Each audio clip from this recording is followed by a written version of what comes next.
नमस्कार दोस्तों, सिद्धि short and online classes में आपका स्वागत है। आज की डिक्टेशन 60 शब्द प्रति मिनट की गति से होगी। डिक्टेशन 10 मिनट की होगी। डिक्टेशन स्टार्ट होगी 5 सेकंड बाद।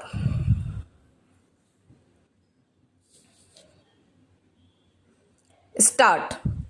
सभापति जी, जैसा कि मैंने कहा, अंग्रेजों ने इस देश में अंग्रेजी को प्रतिष्ठित किया और यहाँ के लोगों को मजबूर होकर सरकारी नौकरियों को प्राप्त करने के लिए अपनी रोजी कमाने के लिए, पैसा कमाने के लिए अंग्रेजी पढ़नी पड़ी और धीरे धीरे हिंदुस्तानी अंग्रेजी भाषा पढ़ने को मजबूर होने लगे। मैं अपनी सरकार को बतलाना चाहता हूँ कि दरअसल दक्षिण के लोग हिंदी विरोधी नहीं हैं। अगर आप कह दें कि कोई दक्षिण का भाई हो हिंदी पढ़े तो उसे और लोगों की अपेक्षा 50 रुपये ज़्यादा वेतन दिया जाएगा, तो सब हिंदी पढ़ने लगेंगे। कुछ मुट्ठी भर ऊंची नौकरशाही के लोग हिंदी लाए जाने के विरोधी हैं, क्योंकि ऐसा होने से नौकरियों पर से उनका एकाधिकार खत्म होता है और उस स्वार्थ के मद्देनज़र वह हिंदी का कोई ना कोई बहाना कर विरोध करते रहते हैं और उसके आने में तरह तरह की बाधाएं डालने का प्रयास भी करते हैं। उनके कुछ इसी कुचक्र का फल है कि हिंदी को आज तक उसका उपयुक्त स्थान नहीं मिला। पैरा। गांधी जी सन 1917 में मेरे ज़िले में गए थे। गांधी जी ने गुजराती में अपना भाषण नहीं किया, बल्कि गांधी जी ने हिंदुस्तानी में भाषण किया। गांधी जी ने कहा कि अगले साल मैं चंपारण के लोगों को भोजपुरी में भाषण करते देख लूँगा। जैसा मैंने कहा, हमारी सरकार हमारे मंत्रियों की वजह से नहीं चलती है, बल्कि हमारी सरकार दफ्तर के लोगों से चलती है। यह तो दफ्तरों में जो नौकरशाही लोग बैठे हुए हैं, उनसे हमारी सरकार चलती है।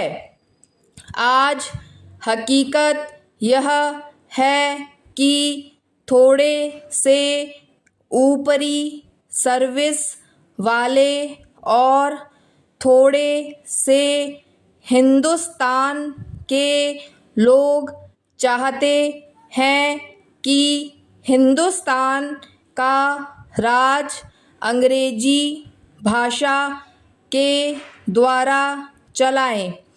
सब जानते हैं कि चीन में सारा काम काज चीनी भाषा में चलता है।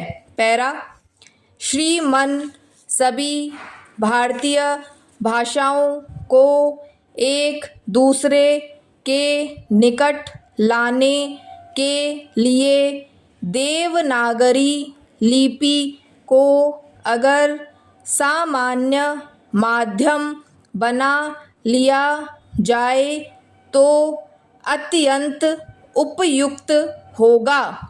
इसके साथ ही साथ अभी कुछ दिन पूर्व जब राष्ट्रीय एकता सम्मेलन हुआ था तो उसमें भी जब यह प्रश्न उपस्थित हुआ कि उत्तर भारत के व्यक्तियों को दक्षिण भारत की एक या दो भाषाएं अवश्य सीखनी चाहिए तो सौभाग्य से मैं वहाँ उपस्थित था और उस समय भी मैंने इस प्रश्न को उठाया था कि क्या यह आवश्यक नहीं होगा